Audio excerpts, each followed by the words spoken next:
Hello, welcome to my channel. Today I'm going to show you how to decrease in the magic ring. So what I have here is a magic ring that I've already crocheted, and I do have a video that will show you how to do that if you would like to see how that's done. I'll put that in the description box below.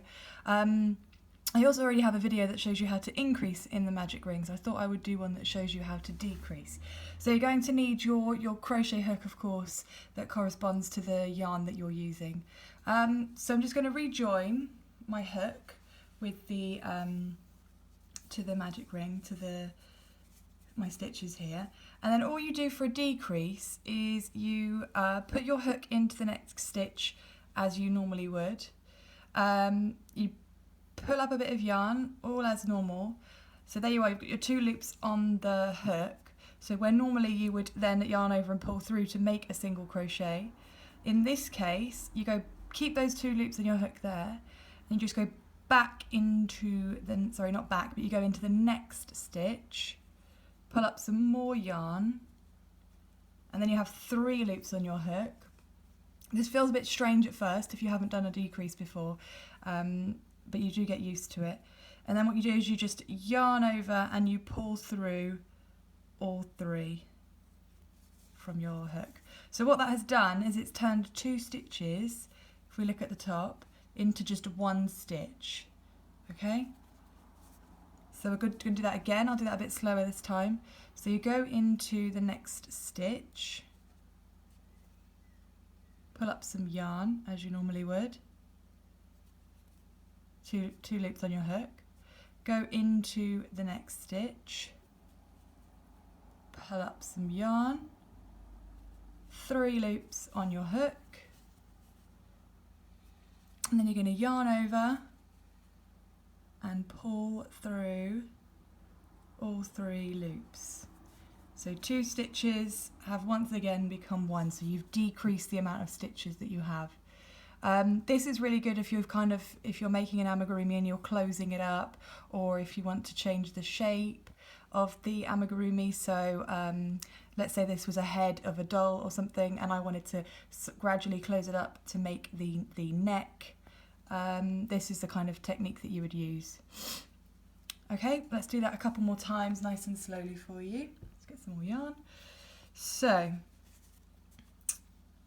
into the next stitch as normal, grab some yarn,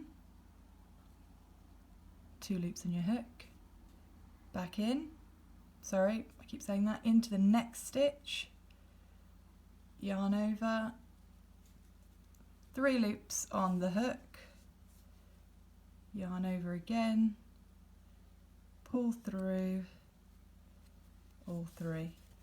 And you can tell that the decreased stitches look slightly different to the normal single crochets, but once the project is all done and made, it can look, it doesn't ruin the effect at all. It can still look really good. I would say if you want to make them as neat as possible, make them really tight, make the stitches really tight. So with amigurumi, people tend to recommend you use the hook size down, so the yarn will always say on the back of it what hook size you should use. So I think this yarn actually calls for a 5mm, but as you can see I'm using a 4mm, just so I keep my stitches nice and tight, so there are no gaps.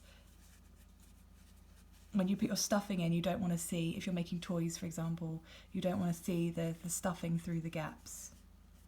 So the tighter your stitches, the less chance there is of that happening. However, if you want to go for the loose look, just pull out your yarn like that. Just keep it really loose as you're doing it. Do you see? And then that's really, and that can create an effect of its own, can't it? So if you're going for that look, then that could be quite cool.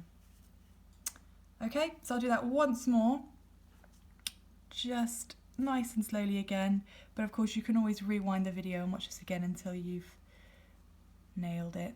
And it does take a lot of practice, so don't get fed up or give up if you don't get it the first few times, because it just takes practice. Into the next stitch.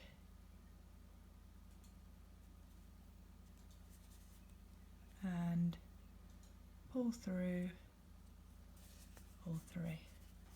Okay, and you can see the edges are starting to fall down. You wouldn't tend to, most patterns wouldn't call for you to do decreases all in a row like that, but I'm just doing it for the sake of this video. But you can see the edges starting to go down a bit to create that rounded shape rather than the flat shape you get if you continue to increase. Okay, so I hope you found that video useful. Like I said, I do have other videos for beginners, so please check those out, and other videos, tutorials as well for amigurumi patterns. Please like, share, subscribe, find me on Instagram at LMLMcrochet, and I'll see you again soon. Thanks for watching. Bye!